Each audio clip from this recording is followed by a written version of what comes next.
Welcome to Bug Banter with the Xerces Society, where we explore the world of invertebrates and discover how to help these extraordinary animals. If you want to support our work, go to xerces.org/donate.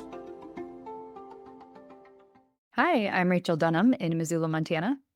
And I'm Matthew Shepard in Portland, Oregon. There are countless ways to support the invertebrates we care about, and creating habitat in your own backyard or community is one we've often discussed. Today, we'll explore real world examples, what works, what doesn't, and the exciting discoveries made along the way. Joining us to talk about her very own yard is Jennifer Hopwood. Jennifer is a senior pollinator conservation specialist with Xerces, providing resources and training for pollinator and beneficial insect habitat management and restoration in a variety of landscapes. Jennifer has authored a number of publications and articles and is co-author of several books, including Farming with Beneficial Insects, 100 Plants to Feed the Bees, and a roadside revegetation manual. And like so many of us at Xerces, Jennifer is also a gardener and has learned through trial and error of what makes a successful garden. Welcome back to Bug Banter, Jennifer. It's nice to have you here. Thank you. It's always a pleasure to be here and talk with you both. So to build some context, Jennifer, where do you live in the US and what type of climate are you working with in your garden? Yeah, I live in Omaha, Nebraska, so in the middle of the lower 48 states. And our climate it can vacillate between quite warm and quite cold, just being in the middle of the continent. And it's the tall grass prairie region, really, is where what would have been here 150 plus years ago. And Omaha's right along the Missouri River as well. So there's a lot of natural bluffs and hills and some unique climate aspects that come with being along that river. But yeah, central United States currently. And I've gardened in other places, but they are in similar theme in the central states or in the Great Lakes. Your house, is it suburban or urban? Yeah, that's a good question. So I live in what's called Midtown Omaha, which isn't really Midtown anymore because Omaha is kind of sprawled out west quite a lot. But it was definitely the suburbs about 100 years ago. And so now it's not urban. I would say it's definitely still suburban. But the houses are pretty still dense and tight together. And the house is over 100 years old and it was working class housing when it was built. It's a bungalow. And so, yeah, none of the lots are extremely big, just for context. So I think sometimes suburban, for me at least, evokes, a lot of space with the yard and so forth. And our lots are not quite that. They're a little bit tighter and compact.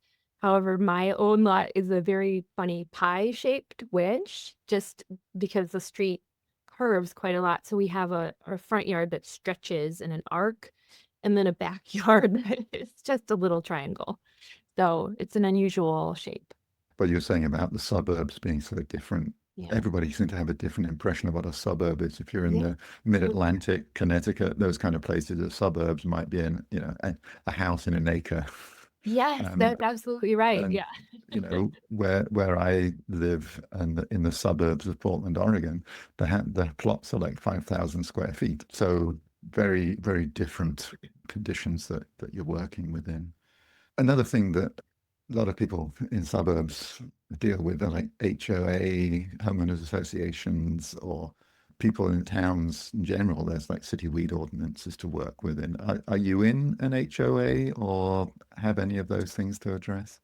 No, there's no HOA in my neighborhood, and I haven't run afoul of any city weed ordinances. However, I have had an issue with sidewalk encroachment, just having plants overgrow the sidewalk, which reduces accessibility. That happened this last summer. So this was the first time that I had to be pretty careful about trimming it back, so it wasn't a problem. But otherwise, I haven't run afoul of restrictions like that yet. And how many things are you balancing in your yard? Kids, pets, wildlife? Are you finding spaces for everything, or is it just like hardcore wildlife? Yeah, that's a good question. I will definitely say that my older son about a year ago said about the backyard, like, Mom, this is too much habitat. You got to cut some of this back. And that was fair. I'll explain the issues with the backyard. But in the front yard, we definitely did focus on habitat. There is an expansive lawn, though, where we play soccer and catch and just have that space to monkey around. We used to have a really giant, beautiful black locust tree, and it was just glorious in the springtime with those beautiful blossoms that would just hang down, and you could hear the bumblebees working the flowers, and it provided the most beautiful shade in the summertime when it was pretty hot, and there were a number of summers where we'd have big storms and lose electricity, and we'd just go out and spend the day under the tree.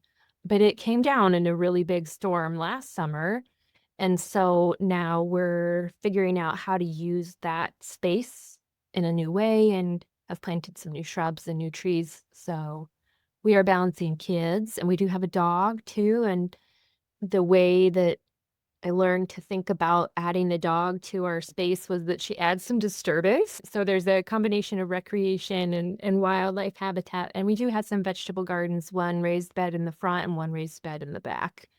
And there's an open question about whether or not we're going to add a chicken coop. There's some significant interest, again, from my oldest son, who has some entrepreneurial visions for those eggs in a business plan to go with it. So that's what we're balancing right now. It's funny. I think of the lemonade stand as being the kind of the classic summer thing. And you can have like an egg stand now. Yeah, it was really born last spring when eggs were so expensive. That's where the seeds were planted for this. But of course, it's not inexpensive to get that chicken coop off the ground. And yeah, our dog is not chicken friendly.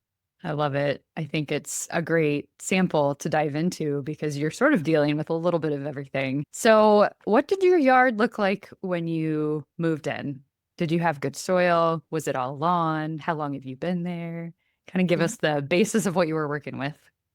Yeah, that's a great question. We moved in at the tail end of 2013, and the house, up close to the house, were these giant yew bushes that had clearly been growing for a very, very long time, and it had been heavily manicured into shapes. There was like a box hedge right underneath the windows on either side, the front windows of the either side of the front porch. And then there were giant, like 12-foot tall box yew hedges, so tall that I couldn't cut them on a ladder. And it just felt like I can't manage these. I don't want to trim them. They were blocking light. So one of the goals became saving up to get those removed. So that was sort of up close to the house. And then along the front sidewalk, I should just step back and say some of the most popular plants in Omaha area, just because of ease of growth, are daylilies and hostas. And I don't think this is uncommon for a lot of the United States because those plants are really hardy. Hostas can grow in shade and in sun, and daylilies just grow pretty much wherever. It was really those three species that were in the front yard in various densities. And the first thing we did when we moved in, the next growing season, was to move the hostas to a different space because they were overgrowing that front walk. I don't love hostas. So I did move them and give some away too, to put them around the back deck, just as a sort of border. And then I gave away heaps and heaps of those orange daylilies because I've never seen an insect on them ever, either eating the vegetation or on the flower. And so I wanted to make space. And since I started out thinking about, okay, well, there's already these small garden beds, I really want to maximize the space and the benefits that those things are providing. So that meant giving away the daylilies and moving the hostas to start. And our soil is a mix of clay and silt. So it's okay. It's not amazingly productive and it's compacted because it's, suburban soil. But it's okay to plant into, and native plants have been really doing really, really well in that soil. I will say a unique thing about our soil is that we live in a part of Omaha that was impacted by a smelting factory in the 80s that deposited lead across a huge swath of the city. We are just outside of the Superfund site, but we still have contaminated soil. So we are pretty careful about trying to keep it all covered with either native plants or lawn or shrubs so that we reduce exposure to people. And that's the reason we have raised beds too. So there is a portion of lawn, and there was a lot more lawn than there is now. So you said your backyard is quite a bit smaller than the front yard. Did they have the same plants? Did they sort of look the same with lawn and then bordered with some of the Uh, plants that you had mentioned? That's a really good question. There were some old grapevines growing along the back fence, and it was just so overgrown and they weren't healthy. So we took those out. And that's where we put in one of the raised beds for the vegetable garden. And there is a little bit of lawn, but there was also a giant buckthorn tree, which is an invasive species, by the way, that was taking up a good portion of the back garden. And it's an open question in my mind about whoever planted that, if it was on purpose or if it was just an invader, because that's a really invasive species that we are still fighting. But because of that plant, there wasn't actually a lot of lawn underneath. It was taking up a lot of the moisture. And so it took us a couple years to get that out, but that really helped with growing grass to cover the soil again to reduce lead exposure. And then there was a bit of a raised bed too, and we planted raspberry bushes there. So that's the backyard, or that's what the backyard looked like. It was a big brambly tree with a little bit of grass here and there and a massive amount of grapevines and some daylilies, of course. Well, it sounds like you had a lot to think about and a lot to work on. You've mentioned a couple of things about saving money to remove some, giving some away, making space. How did you just generally approach all of this? And kind of what was your first step? Because it feels a little, even hearing everything feels overwhelming.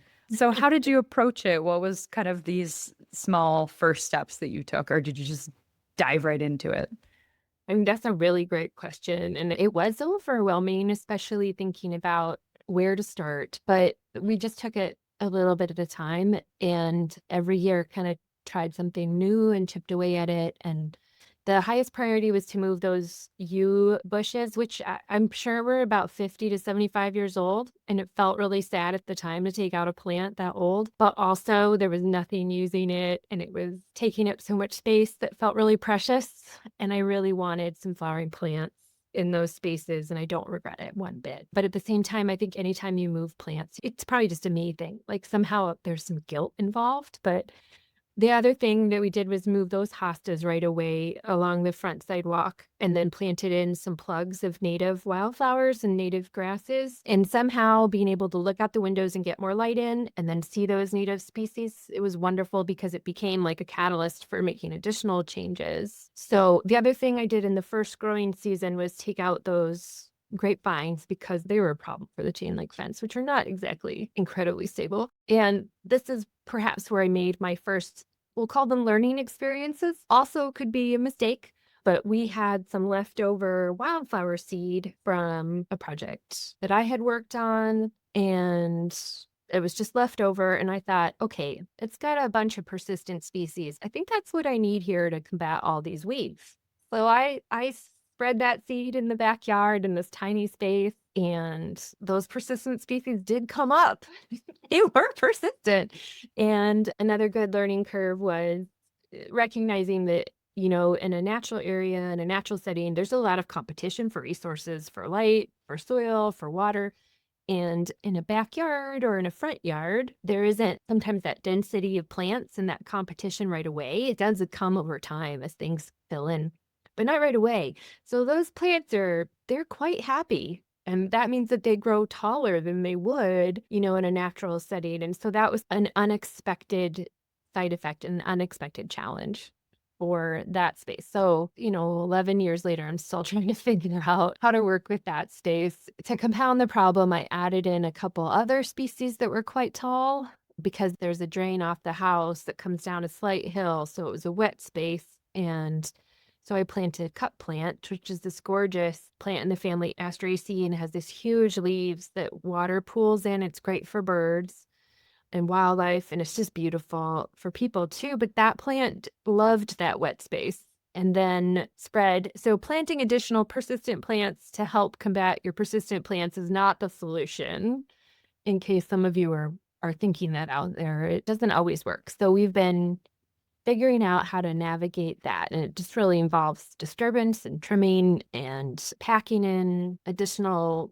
grasses to help competition with some of those plants. There's always going to be a little bit, and you find out what works and you find out what doesn't work. Some plants thrive, some plants don't, and you're going to find the right balance. My own garden, I've been here for 20 years now, and at some phases our backyard looked glorious, and other years it looked hideous. But we're gradually working on it, and it's just add a few plants, and you gradually find out what works and what doesn't. And I have New England asters in the front that are 6 feet tall, that is way taller than anybody told me they would be. But I liked your comment about the kind of tall grass prairie and the natural habitat having so much more competition. That's what I realized with those some years ago. It's like, oh, yeah, of course they don't have the root competition from everything else. So no, they're just so happy to grow sky high. And I think I didn't account for that in my planning of planting. That's the real world for a gardener, Yeah, and it's been a good lesson to remember that it's okay to trim those plants. It sounds like you've been transforming your garden to bring more natural plants in. I assume you've also taken time to enjoy what you've been creating too, in between the projects. Yes, is the short story. Well, there's a couple things. When I first started out, I did feel like, gosh, I sure don't know what I'm doing. And it felt like the stakes were a little bit higher. In a year or 2 or 3 in, I started to just realize, actually, I just need to learn and look around and observe and adapt. And this is a lot more about me than the plants, kind of accepting where they really wanted to grow and what worked in that space, and realizing that actually this plant is too tall and I really need to move it. And actually, butterfly milkweed do not work in our soil. Even though I really, really, really want them to grow there, they do not. So quit planting them, because that is just not going to work. So there was a lot of me growth, I think. I learned a lot from the plants. One really interesting thing that was fun to watch is after we planted the front strip, just along the front sidewalk that goes from the house to the parallel sidewalk. And then we have another area that we've been expanding, taking out lawn and planting in native plants and shrubs. That strip that goes between the street and the sidewalk had really poor sod establishment, because just before we moved in, they had done a sewer project and then planted the sod. And it's not great to plant sod in August in Omaha. You're just rolling the dice there, but it didn't establish. So it was just this patch of dead vegetation for a year or two. But once we had a couple native plants get going, those seeds blew right in. And so we had little blue stem and pale purple coneflower and smooth aster and coreopsis that colonized that area right by the street and just started to grow. In fact, they just flourished there. So we never planted anything in that space, but it moved in. And that was really gratifying to see. And then when I had my office upstairs and I could look out the window over that area too, I could see birds from my window really easily and watch them eating seeds. And there are hummingbirds that would visit the coneflowers. And all those things have been really gratifying. And then just being outside and seeing the life has been wonderful too. But the process of gardening has also been helpful. I feel like digging and planting is a really hopeful and optimistic process. It's been really good for my mental health. We had a family tragedy about 7 years ago, and I feel like after that, gardening became therapeutic in a lot of ways for working through my feelings and just time and space to think and feel. And just the act of planting sort of became this act of hope for the future. And I'm going to plant this plant in my space, and I really don't have much control in this space or even beyond, especially not beyond. But even in this space, the plants are just going to do what they're going to do. But I'm going to try to see if I can get this to grow. And no, it just was really, really good. And so it's been a journey. Gardening is always a journey by what we try. And what you were saying there about gardening being a kind of an escape from everything, therapeutic, beneficial in so many ways. there's so much evidence now that time spent in contact with nature is just good all round. What have been your favorite insects that you've started seeing in your yard? Yeah, that's a good question. Well, it's been good to see more bees come in for sure, just to start with the pollinators because they're so visible on the flowers. My next door neighbors volunteer for the Bumblebee Atlas, and so they're really diligent about looking for bumblebees in their space and in ours too. And so we have a good running list of bumblebees, but there's been specialist bees too that have been fun to see. We have a lot of wasps, which I love. Spider wasps, beetle hunters, and sand wasps. Sometimes when I was digging to remove the sod, because I just do it by hand with a soil knife, because I have a small space, just cut underneath the sod and flip out the grass and plant into that, and it's really easy. I found firefly larvae, which is amazing. That was really cool. When we had our black locust, one year I saw a rhipisarid beetle, which is a parasitoid of cicada larvae. So their larvae feed on cicada larvae underground, slowly, agonizingly killing them. And then the adults are quite large and brown and have feathery antenna. And it was a real treat to see that. We have dragonflies and damselflies. We did put in a really small pond in 2020 when we were all spending lots of quality time at home. And my son really, really, really wanted a pond. So we worked on that. And so we do get some dragonflies and damselflies that reproduce in that small pond. This year, my next door neighbors did some monarch tagging in their yard and our yard. And my son joined in, my oldest joined in, and they tagged between 100 monarchs, over 100 monarchs in our 2 yards. So that was really fun. So those are some of my favorite bugs, I think. We have a bunch of spiders too. Those have been some of the highlights. Yeah, have there been anything particularly unexpected? Some really nice scarab beetles that are giant. I think they eat our roses, the wild roses, and I'd love seeing them. They're so big. And when they fly through the air, it's just like, how are they even doing that? They look like small birds. And imagine your kids, they share your excitement, do they?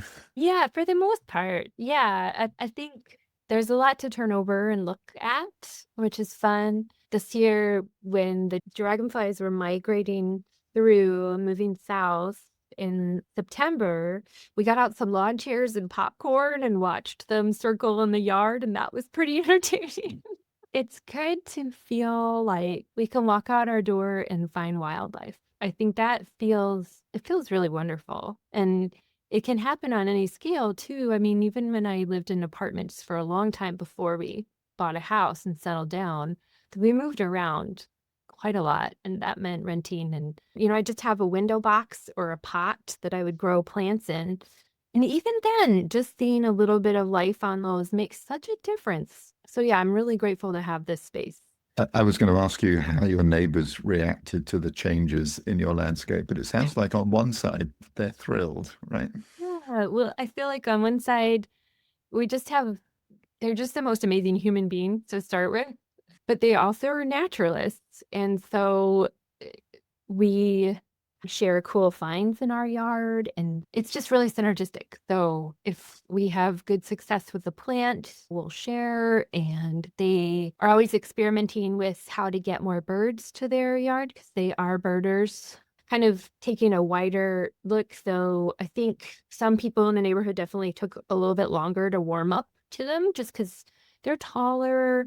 It looks a little bit more messy than traditional gardens for sure and manicured spaces. But I have had people that walk by that ask if they can take seeds or if I have extra little seedlings, or they take pictures and then go back and learn about that plant. That's been really nice. And so in our neighborhood as a whole, and our next door neighbors have lots of native plants too.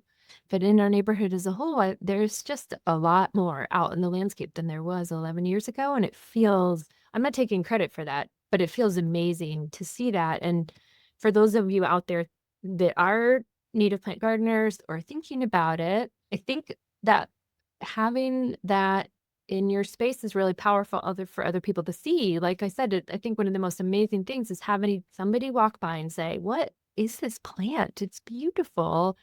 Do you think I can grow it?" And absolutely is the answer. It's just a powerful tool for learning and engagement in an informal way.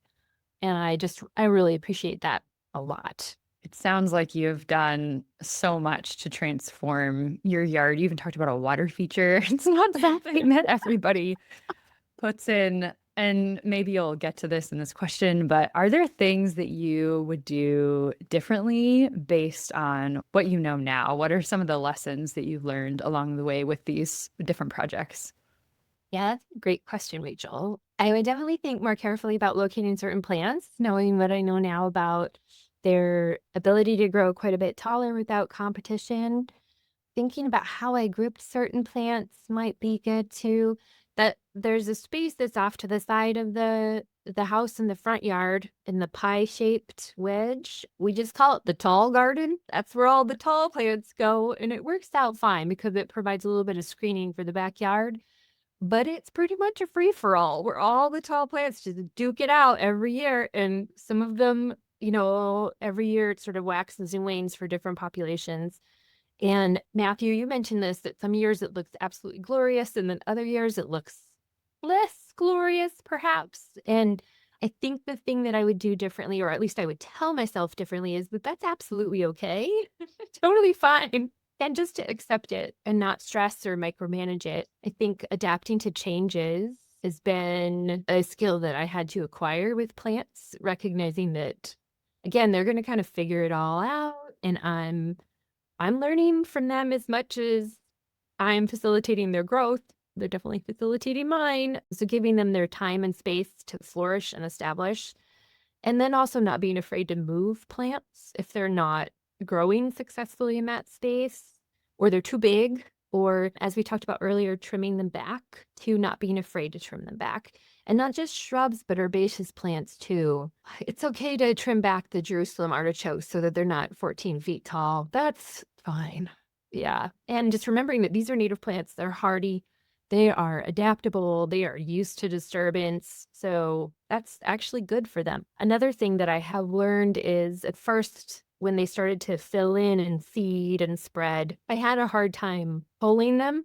And so even when they got even more chaotic, I just felt like, oh, I just really need to leave it. It's growing. And now I'm like, nah, it can go. It needs to go. And that's been good too, because then if I have extras, I just put them out on the sidewalk and say free Jerusalem artichokes. That's every year. I'll give away seed to help me feel like I'm not wasting those plants. That's another thing. At first, I was a little afraid of management. It probably sounds ridiculous, but these are the things I'm reflecting on in this conversation for sure. That if I could tell myself 10 years ago, like, you just don't need to be so worried about it. You just learn and watch and adapt. One analogy I heard a few years ago was as a gardener, it's like you're the coach and the referee of a sports event. Most of the time, what happens out there is just going to happen, but every now and then you need to step in just to control things. So That's a great analogy. Yeah, put some boundaries on it, keep it tight, recommend, well, I think you could do better over here.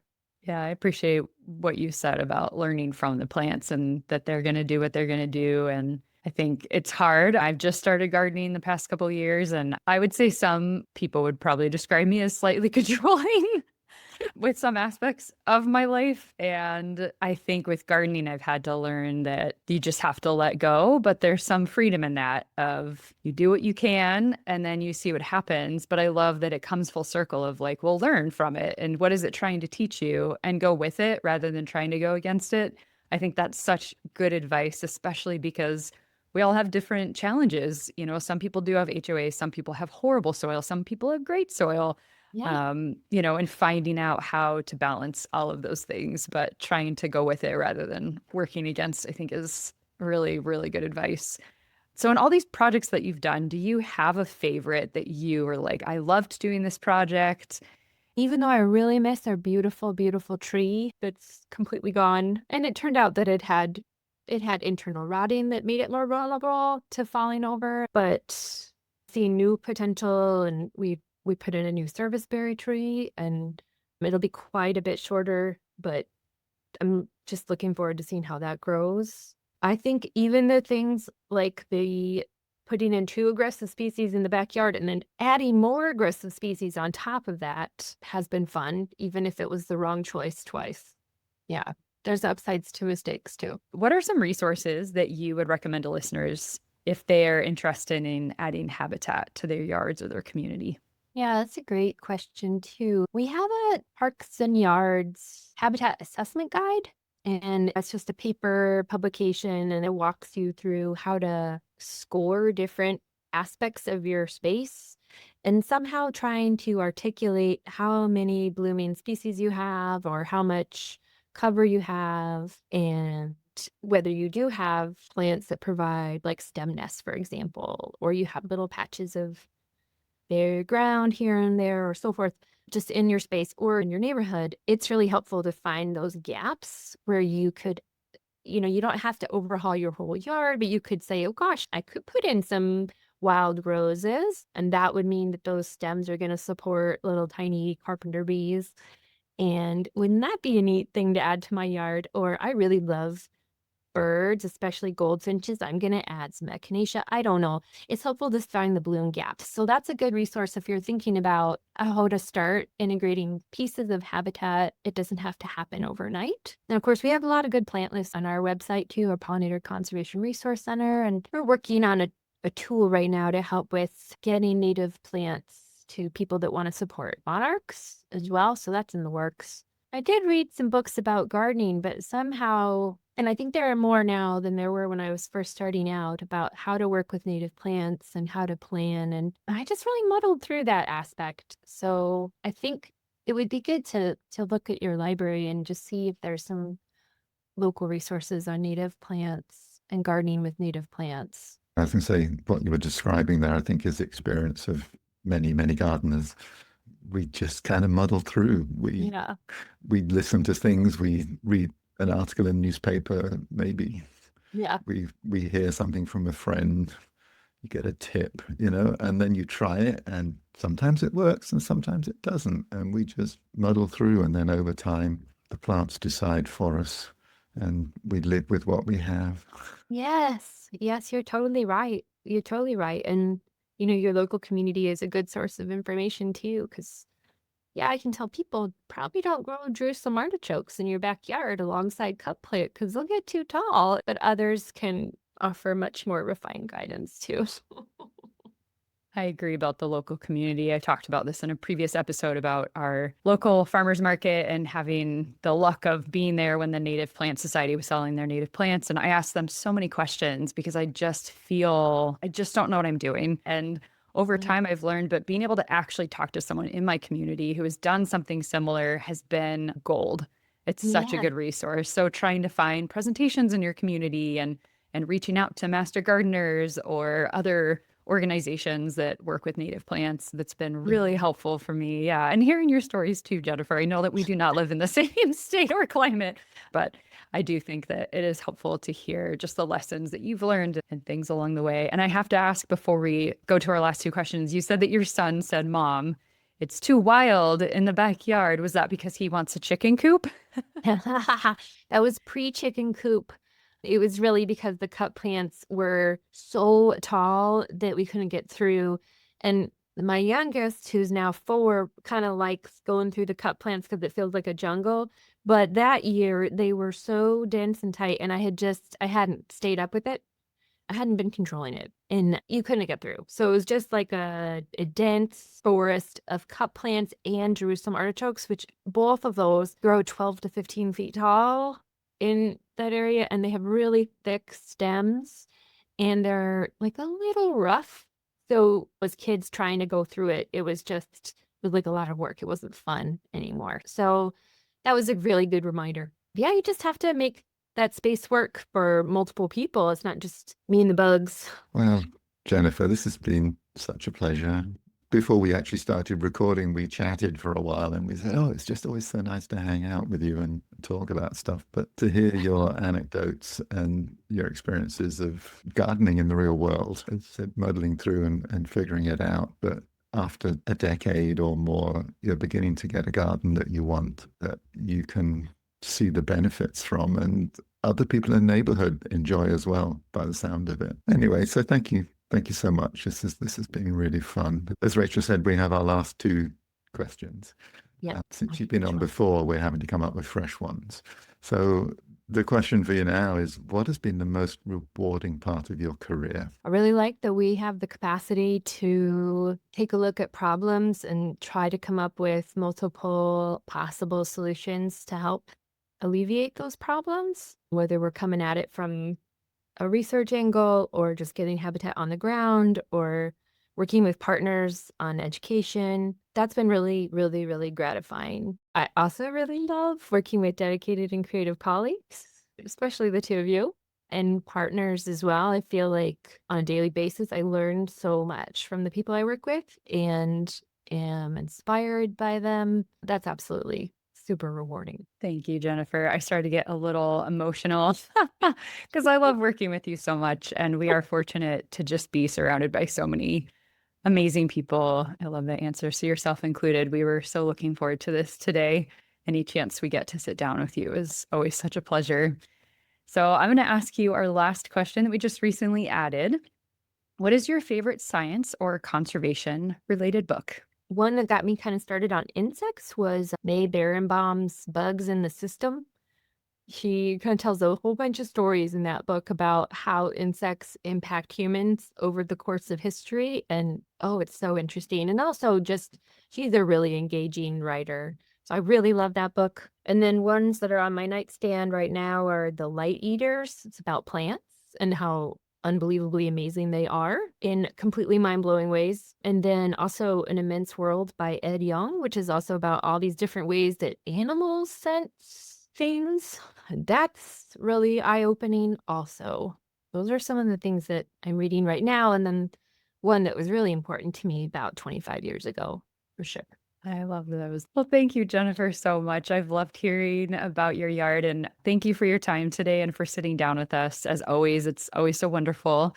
And I learned a lot today. You've definitely inspired me and given me some great ideas moving forward with my garden this next year, and it makes me really excited. Oh gosh, thanks, Rachel. Thank you very much.